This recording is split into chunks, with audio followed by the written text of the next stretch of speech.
Hello po mga kababayan, si Dante Maravillas. Si Senator Bato de la Rosa, malapit na pong filean ng ethics complaint ni Trillanes. Ayan po, sabi dito sa balita ng GMA News, Trillanes to file ethics complaint versus Bato de la Rosa in few months. Dereliction of duty po.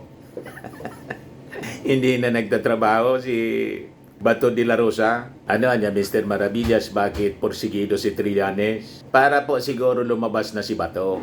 Mapuwersa siya na magpakita na. Kasi ang sabi, nakapirma nga daw si Bato de la Rosa doon sa minority report ni Marcoleta at ni Amy Marcos. Pero hindi nagpapakita. Naging ghost senator na po. So, sabi ni Trillanes, pag hindi pa niya mag-report siya, talagang mapipilitan ako na mag-file ng ethics complaint laban sa kanya. In a few months na niya. Yung talagang ini-intensify mga kababayan ni Trillanes siguro. Ang pressure kay Bato de la Rosa para lumabas na po. Paglabas ni Bato, sasalubungin na siya ni Nartates, yung ating PNP chief, para iserve yung warrant of arrest. Di man niya, Mr. Maravillas, wala pa man daw. Sabi, kung naniniwala po si Bato de la Rosa na wala, naniniwala si Bato, mayroon na. Tinatago lang niya. Pag ako biglang nag-appear sa Senado, paglabas ko, hindi na siya makalabas niyan sa Senado. Ang sabi, pag sa loob ng Senado, pwede siyang hindi maaresto. Kasi hindi papayag yung leadership ng Senado na i-serve yung warrant of arrest.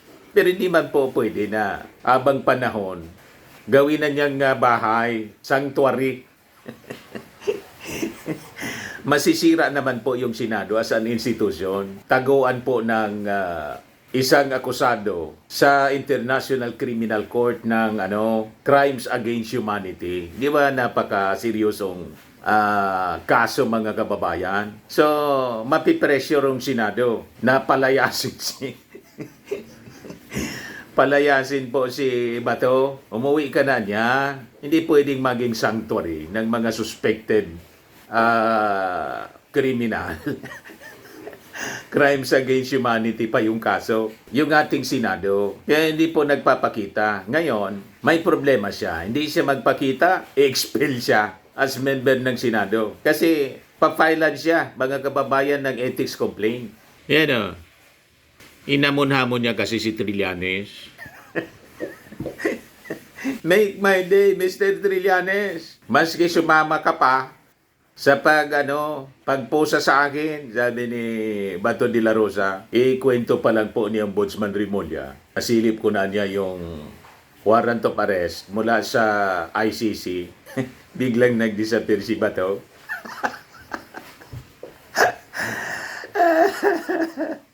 Sabi dito, bago tong balita 31 minutes ago pa lang, former Senator Antonio Trillanes on Friday said they will file an ethics complaint against Senator Ronald Bato de la Rosa over his non-attendance at the Senate within a few months. We will be filing an ethics case against him kasi tuloy-tuloy yung ang pagpondo ng gobyerno sa kanyang opisina pero without any reason ay hindi siya pumapasok.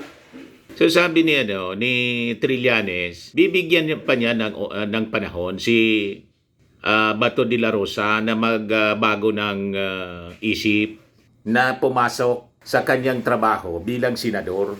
Otherwise, dereliction of duty yan. Tama naman po, lugi ang ating mga mamamayang Pilipino. Sa bagay, dati ng lugi po ng iboto ng ating mga mamamayang Pilipino, si Bato de la Rosa, hindi man po naglilingkod para sa interes ng ating bayan. Interes ng mga Duterte lang.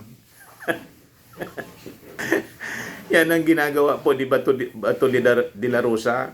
Kaya nga, sabi nga ng ilang mga analyst, kung totoong talagang mahal na mahal ni Bato de la Rosa si Digong, voluntarily, mag-submit na siya sa ICC. Kahit hindi pa lumalabas yung warrant of arrest, pumunta na siya. Hindi man lang bumibisita si Bato de la Rosa sa The Hague. Kahit nung panahon na wala pang balita tungkol sa warrant of arrest, never niya binisita.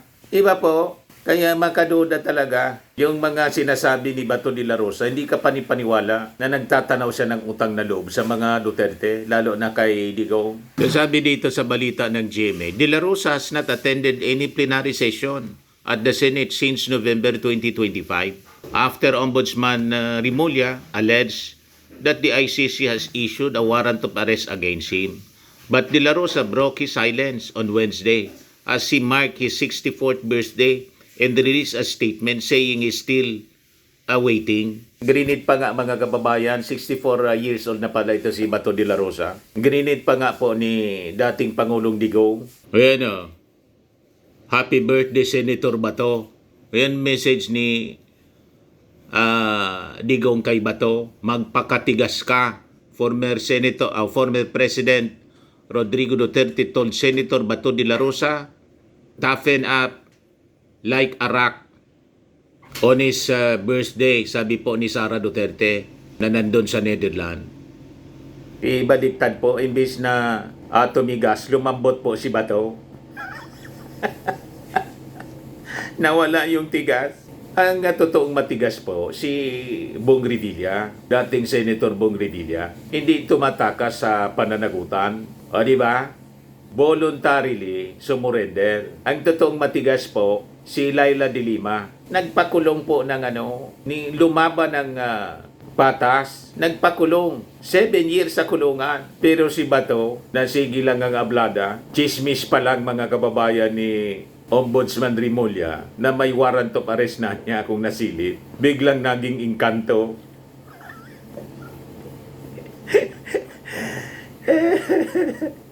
Nawala bigla mga kababayan. Kaya sabi ni Trillanes, pag hindi pa siya nagpakita, bibigyan ko pa siya ng panahon. Papailan ko na siya ng ethics complaint for dereliction of duty. You see? O ito sabi dito sa balita ng Abante News Online. Bato de la Rosa palaban, hindi pahuli sa ICC. Paano naging palaban po? Pagkatapos ang balita hindi pahuli sa ICC. So baliktad po. Ang totoong palaban yung humaharap sa asunto. Tulad po ni Laila de Lima. Yan ang totoong palaban. Si Bong Revilla, palaban po. Hindi natakot makulong. Pero si Bato de la Rosa, paano baliktad na talaga yung yung pagkaunawa ng karamihan po. Lalo ng kampo ng mga Duterte. Ayan palaban daw. Kung papayag lamang ako na ako ihuhulihin at lilitisin ng mga tao at korting banyaga, tila binaliwala ko na rin ang pakikipaglaban ng ating mga bayani at sundalo para sa ating kasarilan. This is patriotism. I remain patient and composed. I remain dignified, sabi ni Bato de la Rosa. Dinamay mo pa yung mga bayani. Hindi po ito issue ng sovereignty. Ang issue dito po, crimes against humanity. Kung saan nahaharap kayo sa kaso ng inyong amo na si Digong, na nang filean kayo ng kaso para makalusot, biglang umalis as member ng ICC si Digong.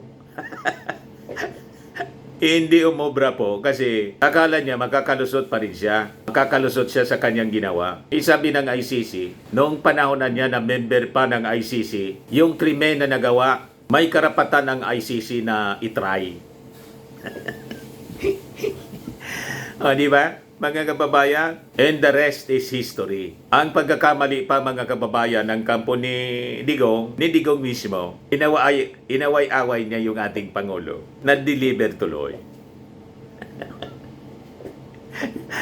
Yan ang pagkakamali ninyo. Yes, sabi dito ng mga nag-react, kung palaban, hindi nagtatago, takot yan, sabi ni Pido Malabunga. Sabi ni Ronnie Reyes Arsiaga, palaban, DDS, duwag. Lahat baliktad po yung mga sinasabi nila. Sabi ni Rosalie, sarap buhay, sumusweldo kahit di nagtatrabaho. Maya ka naman. Sabi ni JC Chan, matapang sa Pinoy. Kung mangbalaso ba sa Senado, ganun-ganun na lang. Ngayon, TNT ka. Sabi ni Owen Giran Ocampo, di ka naabutin ng 65, sir. Matakutin ka rin. Sabi ni Romy Tagopa, this is a challenge to our PNP to do the role. Wala pa man po kasi yung ICC warrant. At I think ilalabas yung ICC warrant, mga kababayan, pag nagpakita na sa Senado si Bato.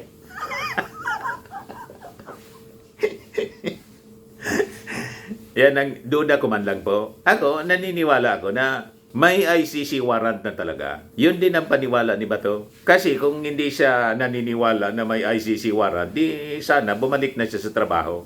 Tama po. So malamang sa malamang, tinatago lang ng ating gobyerno yung ICC warrant. Kasi tama din na hindi siya announce. Kasi pag in-announce, di talagang diretso na po na hindi magpapakita itong si Bato de la Rosa. Tulad po ni Bantag. O, si Bantag pala, no? Mga kababayan, idagdag ko na. Si Bantag, ang sabi, nagtatago sa Cordillera. And tinatrack na daw, mga kababayan ng PNP ngayon. Medyo nahihirapan yung PNP kasi tinatago daw, pinoprotektahan ng tribo ni Bantag. Kaya hirap na matrack, mga kababayan. Ito yung sabi ni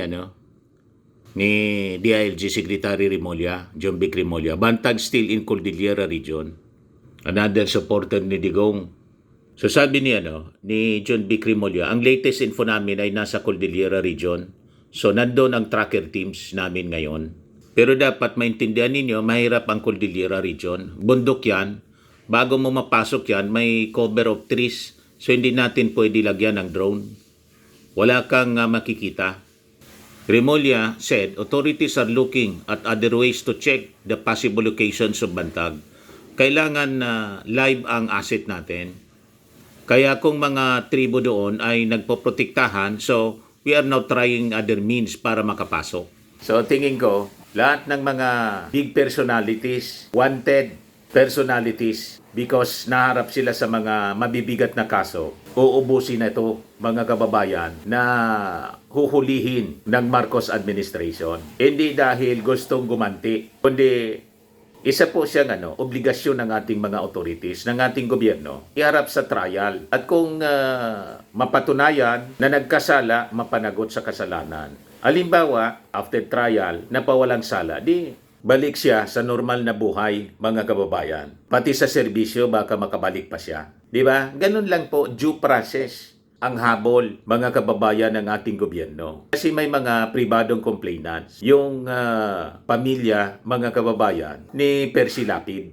Siya po yung tinuturo na mastermind. So yun lang po, mga kababayan. Ang kikita ninyo kung gaano kasigasig yung ating administrasyon na papanagutin sa batas ang mga nasasangkot po sa kung ano-anong kaso. Be it corruption o pagpatay. Tulad ng kinasangkutan, mga kababayan, ni Bantag at si Bato, crimes against humanity. Iyan kung lumabas na po yung lumabas na yung warrant of arrest mula sa ICC. Okay po? Ako po si Dante Maravillas. Bye-bye po. God bless.